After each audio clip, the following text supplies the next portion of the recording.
नमस्कार, आप देख रहे हैं IBC 24। मैं हूं आपके साथ विजय कुमार पंड्या। छत्तीसगढ़ की खबरों की शुरुआत करते हैं, लेकिन सबसे पहले बात करते हैं सुकमा की, जहां कोरोना संक्रमित नक्सली कमांडर की मौत हुई है। अस्पताल में भर्ती था ये कोरोना संक्रमित नक्सली कमांडर। नक्सलियों की टेक्निकल टीम कमांडर में गिना जाता था। अस्पताल में भर्ती किया गया था। तो 3 नक्सली भी गिरफ्तार हुए हैं जो अस्पताल में भर्ती कराकर लौट रहे थे। तेलंगाना के कोत्तागुड़म जिले में गिरफ्तारी हुई है। तो कोत्तागुड़म एसपी सुनील दत्त ने इस मामले की पुष्टि की है। कई और नक्सली कमांडर हैं जो कोरोना से संक्रमित हैं।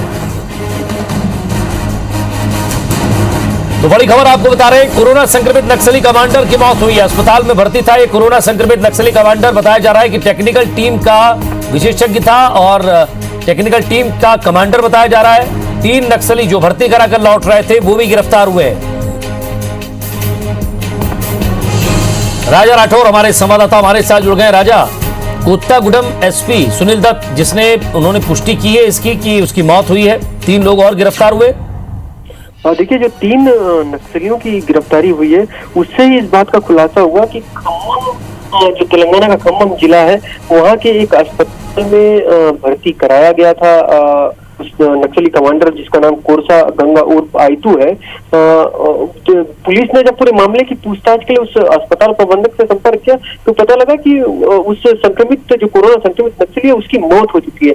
तो ये पहली ऐसे नक्सली कमांडर की मौत की पुष्टि है जिसका शव भी जो हॉस्पिटल है उनके पास मौजूद है। साथ ही 3 नक्सली भी गिरफ्तार किए गए और जो 3 नक्सली गिरफ्तार हुए उनमें से एक और नक्सली कोरोना संक्रमित है। तो ये जो 3 नक्सली गिरफ्तार किए गए ये खम्मम में जाकर उसे अस्पताल में भर्ती कराकर वापस लौट रहे थे और कोत्तागुड़म जो एसपी सुनील दत्त तो स्वयं गए, उन्होंने ही पूरी धरपकड़ कर इन तीनों को गिरफ्तार किया। तो एक बड़ी खबर है कि कोरोना संक्रमित नक्सली कमांडर जो नक्सलियों के बटालियन के टेक्निकल टीम का कमांडर था उसकी मौत हो गई है। साथ ही जो पूछताछ हुई है सभी नक्सलियों से, उनमें ये पता लगा है कि जो बड़े नक्सली कमांडर है सोबराय है, साथ ही सागर है, इस तरीके के कई राजेश की नाम है नक्सली कमांडर के जो कोरोना संक्रमित है और जिनका बुरा हाल है और गंभीर हालत में है, ऐसा बताया जा रहा है।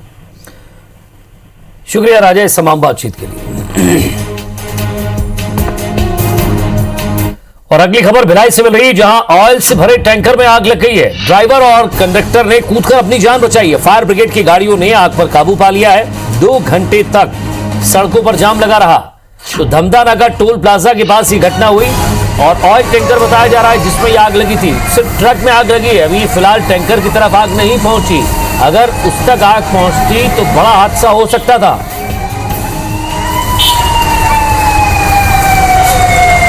मनिंद्र पटेल हमारे संवाददाता हमारे साथ जुड़ गए। मनिंद्र, 2 घंटे तक सड़कों पर जाम लगा रहा और अचानक ऑयल टैंकर में आग लगी है। ट्रक में आग लगी, क्या कारण बताया जा रहा है? और ऑयल का टैंकर था, हालांकि अगर कहीं फटता तो शायद आसपास के इलाकों में भी इसे प्रभावित करता ही। जो निश्चित तौर पर बता दूं कि ये जो ऑयल का टैंकर है वो जो धमदानागा टोल प्लाजा है उसके पास खड़ी हुई थी और अचानक उसकी केबिन में आग लगी। इंजन में आग लगने के कारण जो है केबिन पूरी तरह से जलकर राख हो गया। उसके बाद आसपास के लोगों ने और ड्राइवर और जो कंडक्टर ने कूदकर जान बचाई। उसके बाद फिर जो आसपास के लोगों ने उनको जो फायर दमकल की गाड़ियां हैं उनको फोन करके बुलाया और फोन करने के आने के बाद आधे घंटे में जो दमकल की गाड़ी पहुंची और उस आग पर काबू पाया। फिलहाल आग लगने का कारण पता नहीं चल पाया है, लेकिन वहां पर पुलिस जो है वहां पर पहुंची हुई है, फायर ब्रिगेड के कर्मी वहां पर हैं और साथ ही जो ऑयल की टैंकर है पूरी तरह से ऑयल से भरी हुई थी। कुछ ऑयल नीचे गिरकर बह भी गए हैं सड़कों पर और 2 घंटे तक लगभग नेशनल हाईवे को जाम किया गया था, क्योंकि आग तक जब तक काबू नहीं पाया गया तब तक सड़कों पर जाम लगाया गया था ताकि अन्य गाड़ियों में वो आग ना फैले, अन्य लोगों को उसका नुकसान ना हो। और जो सड़कों पर ऑयल गिरी हुई थी उसको साफ करने की रेत से साफ करने की कोशिश की जा रही थी। शुक्रिया इस तमाम बातचीत के लिए।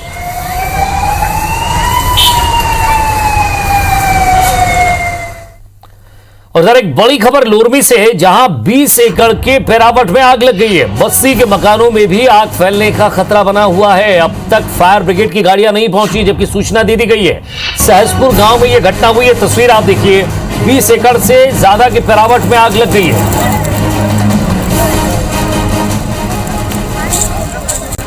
तो आसपास के मकानों में आग लगने का खतरा है और फायर ब्रिगेड की गाड़ी नहीं पहुंची, नहीं कोई टैंकर पहुंचा है आग बुझाने के लिए।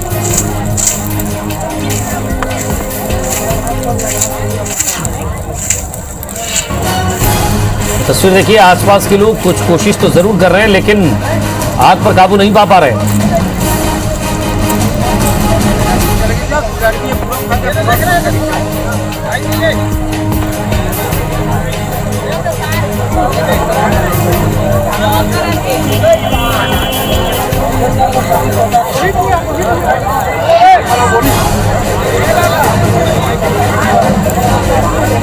लाइन करके कुछ व्यवस्था लाइन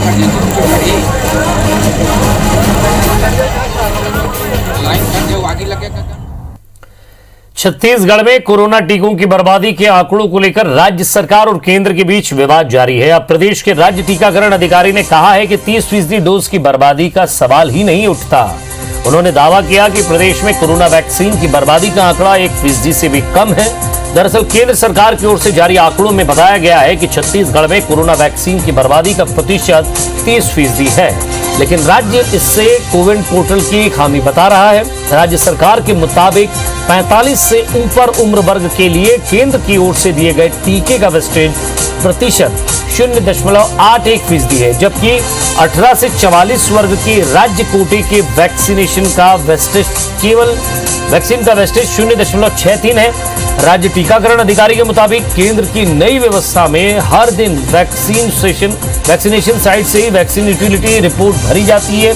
ये काम अक्सर एएनएम करते हैं। हो सकता है जल्दबाजी में डोज की जगह वायल की एंट्री हो गई हो, जिसमें आंकड़ा 10 गुना ज्यादा बढ़ गया है। उन्होंने कहा कि हम अपना डेटा सुधार रहे हैं और केंद्र के संपर्क में भी हैं। भाजपा ने इसे मुद्दा बनाते हुए आरोपों की झड़ी लगा दी। वहीं राज्य सरकार का आरोप है कि गैर भाजपाई राज्यों के लिए भी इस तरह की भ्रामक जानकारी देना केंद्र सरकार की मंशा पर सवाल खड़े करता है।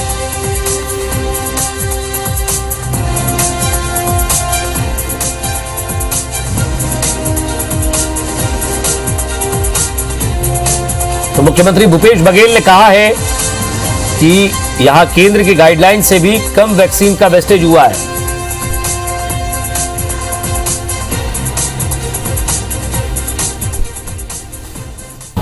अब इनको तो अभी जो काम कर रहे हैं भारत सरकार, दायां हाथ क्या काम कर रहा है बाएं हाथ को पता नहीं है। हमको लिखित सूचना दिया जाता है कि अब जून के पहले हमारे पास कोई डोज नहीं आएगा, लेकिन पता लिखित इधर आता है, दूसरे दिन हमारे पास 2 लाख के डोज आ जाते हैं। फिर आता है ये 18 से 44 साल का, और फिर बाद में बोलता नहीं 18 से 44 का नहीं है, ये 45 साल से ऊपर का है। महत्वपूर्ण बैठकों में भी मुख्यमंत्री जी स्वास्थ्य मंत्री को नहीं बुलाते हैं, और हम कह सकते हैं कि मुख्यमंत्री जी आज क्या कर रहे हैं स्वास्थ्य मंत्री को पता नहीं रहता है, और स्वास्थ्य मंत्री क्या करते हैं वो मुख्यमंत्री को पता नहीं रहता है। तो निश्चित रूप से उनका ये कहना कि दाएं हाथ को मतलब बाएं हाथ का पता नहीं चलता और बाएं हाथ जो कर रहा है उसको दाएं हाथ का पता नहीं चला, बिल्कुल वही हाल मुख्यमंत्री और स्वास्थ्य मंत्री में है। भारत सरकार की तरफ से किस रेशियो से 30% वैक्सीन खराब करने का बात कहा जा रहा है, ये समझ से परे है। और मैं सोचता हूँ कि कहीं ना कहीं उनके आंकड़े में गड़बड़ी है, उसको ठीक करा लें। नहीं, 30% वेस्टेज का तो सवाल ही नहीं उठता है, क्योंकि हमको जितना वैक्सीन मिला और उससे जितने बेनिफिशियरी हुए हैं तो उससे स्पष्ट इंडिकेट होता है कि हमारा वेस्टेज जो है लेस देन 2% है, even it is less than 1%। Session and करने के समय में उनके द्वारा वायल्स की संख्या शायद आगे पीछे उनने डाल दी होगी, जिसकी वजह से वेस्टेज ज़्यादा दिख रहा है। छत्तीसगढ़ में टीकाकरण का काम लाख कोशिशों के बावजूद रफ्तार नहीं पकड़ पा रहा है। खासकर 18 से 44 साल के लोगों के टीकाकरण की रफ्तार बेहद सुस्त है। 1 मई से छत्तीसगढ़ में 18 साल के ऊपर के लोगों का टीकाकरण शुरू किया गया, लेकिन करीब 1 महीना बीत जाने के बाद भी आंकड़ा 8 लाख को छू नहीं पाया है। अगर इसी रफ्तार से टीकाकरण चलता रहा तो 18 से 44 साल के लोगों को टीका लगाने में ही करीब 14 महीने लग जाएंगे। सुस्त रफ्तार इसलिए भी चिंता का विषय है क्योंकि दुनिया भर के वैज्ञानिक मान रहे हैं कि तीसरी लहर का आना तय है। ऐसे में वैक्सीन ही है जो लोगों की जान बचा सकती है। हालांकि सुस्त रफ्तार पर राज्य के टीकाकरण अधिकारी का कहना है कि जब तक केंद्र से अधिक वैक्सीन की आपूर्ति नहीं हो पाती तब तक रफ्तार पकड़ पाना संभव नहीं। चिंताजनक हालात ये भी है कि 18 से 44 साल के लोगों के लिए आया टीका लगभग खत्म हो चुका है। महज 40,000 टीके ही बचे हैं जो 1 या 1.5 दिन के लिए काफी हैं। जून के पहले सप्ताह में ही टीका आने की संभावना है। जितना वैक्सीन मिल रहा है उसी के हिसाब से वैक्सीनेशन हो रहा है। जो वैक्सीन मिला है वो लगभग 7,97,000 के आसपास मिला है और 7,45,000 हमने वैक्सीनेट कर दिया है। अभी इस महीना हमारा वैक्सीन मिलने का कोई शेड्यूल नहीं है। जून में जो जितना वैक्सीन हमको मिलेगा वो भी हम तुरंत कर लेंगे। तो इसमें स्पीड जो है वैक्सीन आने के ऊपर निर्भर करेगा। लॉकडाउन में मिली छूट के बाद एक बार फिर लोगों की लापरवाही की तस्वीरें सामने आने लगी हैं। पहली तस्वीर बिलासपुर की आपको दिखाते हैं, जहां अभी भी रोज लगभग 100 के करीब संक्रमित आ रहे हैं। हालांकि अनलॉक के साथ ही रोजमर्रा वालों को बड़ी राहत मिली है, लेकिन तस्वीरों में आप ये देखिए कि किस तरह लोग लापरवाही बरत रहे हैं। दूसरी तस्वीर दुर्ग की, जहां कोरोना की दूसरी लहर के दौरान सबसे ज्यादा संक्रमण देखा गया। अनलॉक के दूसरे दिन बाजारों में भीड़ भाड़ देखी गई। बाजारों के अलावा शराब दुकान में भी लोग टूट पड़े। तीसरी तस्वीर लोरमी इलाके की है, जहां लोग बाजार अनलॉक होने के बाद पूरी तरह बेपरवाह नजर आए, तो वहीं बैंकों के आगे इसी भारी भीड़ यहां जमा होने लगी। चिंता की बात तो यह है कि लोरमी में एक्टिव मरीजों की संख्या 2000 से ऊपर बनी हुई है। चौथी तस्वीर रायगढ़ जिले की है, जहां अनलॉक के पहले जिला प्रशासन ने स्वास्थ्य विभाग से कोविड संक्रमण और मौत के आंकड़े मांगे हैं। पांचवी तस्वीर राजिम के गोबरा नवापारा के जिला सहकारी केंद्रीय बैंक के बाहर की है, जहां गुरुवार को प्रधानमंत्री सम्मान निधि और राजीव गांधी न्याय योजना की राशि निकालने के लिए सैकड़ों किसानों की भीड़ लग गई, जहां अधिकांश किसानों के चेहरे से मास्क गायब थे।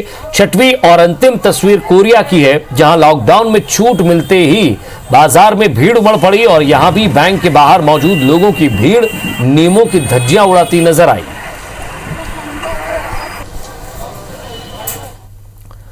इधर प्रधानमंत्री नरेंद्र मोदी के कार्यकाल के 7 साल 30 मई को पूरे हो रहे हैं। दूसरे कार्यकाल का ये दूसरा साल है। इस मौके पर भाजपा कोविड की वजह से कोई बड़ा आयोजन नहीं कर रही है, लेकिन कोविड प्रोटोकॉल का पालन करते हुए पार्टी गांव-गांव जाएगी।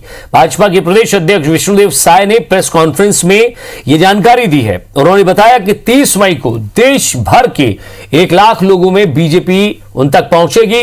वहीं छत्तीसगढ़ में भाजपा 31 मई को 5000 गांव तक जाकर कोरोना के खिलाफ जन जागरण अभियान, स्वच्छता अभियान चलाएगी। इस कार्यक्रम में सांसद, विधायक, जिला पंचायत के सदस्य 2-2 स्थानों पर शामिल होंगे। उन्होंने कहा कि कांग्रेस ने वैक्सीनेशन पर भ्रम फैलाया है, बीजेपी लोगों को जागरूक करेगी। सेवा ही संगठन है। इस अभियान को लेकर 31 मई को हम लोग 5000 गांव में पहुंचने का प्रयास करेंगे। कोरोना के खिलाफ जन जागरण का अभियान हमारे कार्यकर्ता चलाएंगे, स्वच्छता अभियान चलाएंगे, ऑक्सीजन और तापमान आदि का जांच, ये सब कार्यक्रम करेंगे। बीजापुर जिले के सिलगेर एनकाउंटर मामले की जांच के लिए गठित भाजपा की टीम को सुरक्षा कारणों से घटनास्थल जाने से रोका जा रहा है। बीजेपी प्रदेश अध्यक्ष विष्णुदेव साय का कहना है कि हमने इस मामले की सच्चाई उजागर करने के लिए जांच कमेटी बनाई है। ये कमेटी 7 दिनों में अपना जवाब देगी। कमेटी में शामिल पूर्व मंत्री महेश गागड़ा का कहना है कि 22 तारीख को हमने घटनास्थल पर जाने की कोशिश की थी, लेकिन स्थानीय प्रशासन ने इसकी अनुमति नहीं दी। अब जब पार्टी की कमेटी बनी है तो हम वहां जाकर ये जानने की कोशिश करेंगे कि किन हालातों में वहां गोलियां चली हैं। भाजपा के प्रदेश उपाध्यक्ष शिवरतन शर्मा का कहना है कि सरकार नहीं चाहती कि इस मामले की सच्चाई सामने आए, इसलिए उनकी जांच कमेटी को घटनास्थल जाने से रोका जा रहा है।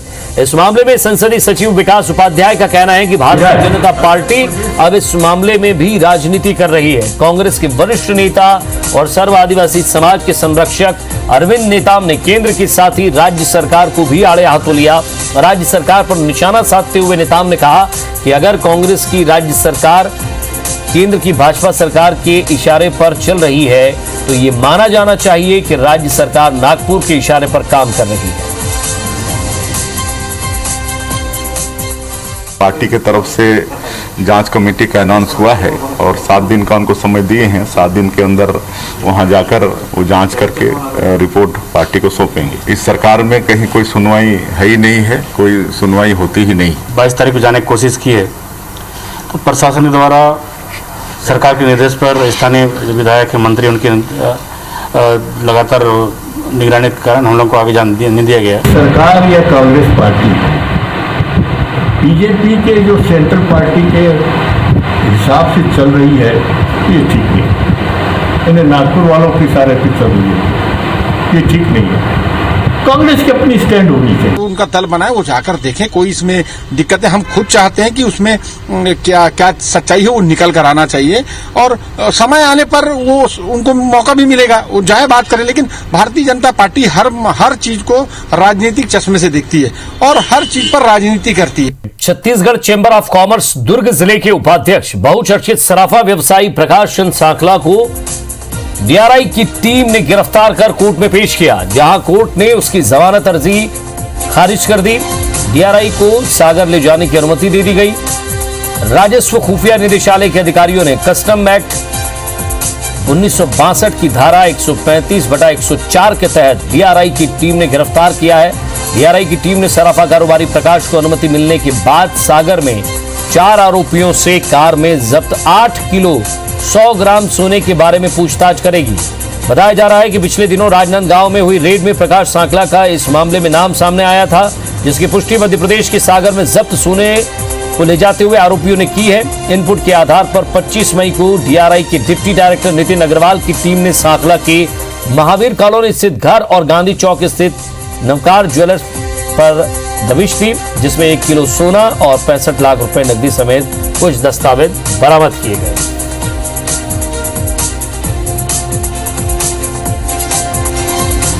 ये जो है सागर मध्य प्रदेश का प्रकरण है। तो प्रोसिक्यूशन ने ये निवेदन किया था कि इनको सांखला जी जो है इनको जो है हमको सागर मजिस्ट्रेट के सामने पेश करने तक की जो है रिमांड दी जाए, जिसको जो है माननीय न्यायालय ने जो है अलाउ करते हुए उनको 29 तारीख तक की जो है रिमांड दी है और ये निर्देशित किया है कि 29 तारीख को शाम के 5 बजे तक सागर में जो है मजिस्ट्रेट के सामने उनको उपस्थित कराया जाए। क्या क्या चार्जेस लगे हैं उनके ऊपर? जो चार्जेस इनके ऊपर कस्टम एक्ट का जो है धारा 135 का जो है चार्ज जो है अभी इन्होंने लगाया हुआ है। और ज्यादा बातचीत के लिए हमारे संवाददाता तहसीन जैदी हमारे साथ जुड़ गए। तहसीन, डीआरआई ने जो केस दर्ज किया और जिस तरह से उसे पकड़ा, स्वाभाविक सी बात है कि सागर ले जाने की अब जरूर अनुमति मिल गई है, और वो भी तब पता चला जब सागर में ये 8 किलो सोना जब्त हुआ।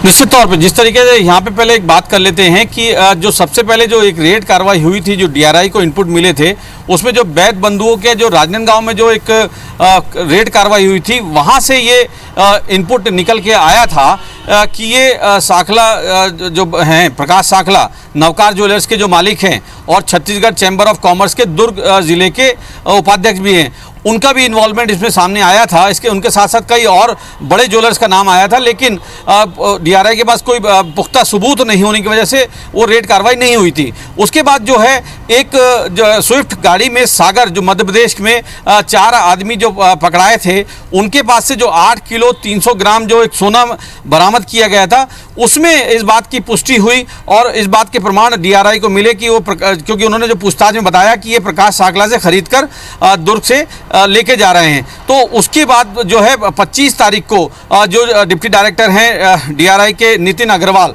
उनके नेतृत्व में एक टीम ने सुबह 4 बजे इनके घर में जो महावीर कॉलोनी दुर्ग और जो गांधी चौक जो उनका जो नवकार ज्वेलर्स है, वहाँ समेत रायपुर के सदर बाजार में जो इनका एक स्थानीय ऑफिस है, वहाँ पे रेड कार्रवाई की गई थी। उसके बाद जो वहाँ पे 1 किलो सोना और 65 लाख रुपए भी वहाँ मिले थे और साथ में कुछ दस्तावेज भी मिले थे।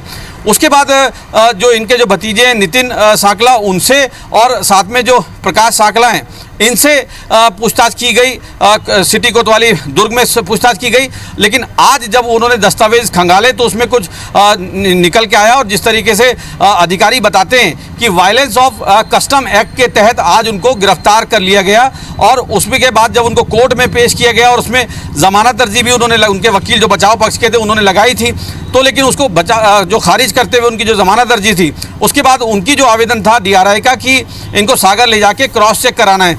यहाँ पे एक बात करना लाजमी होगा कि डीआरआई के सूत्र ये बताते हैं कि ये जो सोना जो चल रहा था इलीगल सोना का, ये बताया जा रहा है कि विदेश से सोना बुलवाया गया है और कलकत्ता के पोर्ट में उतारा है। उतारने के बाद ये छत्तीसगढ़, मध्य प्रदेश, झारखंड और उड़ीसा वहाँ पे ये खपाया गया है। तो उसके इनपुट पे ये रेड कार्रवाई की गई थी।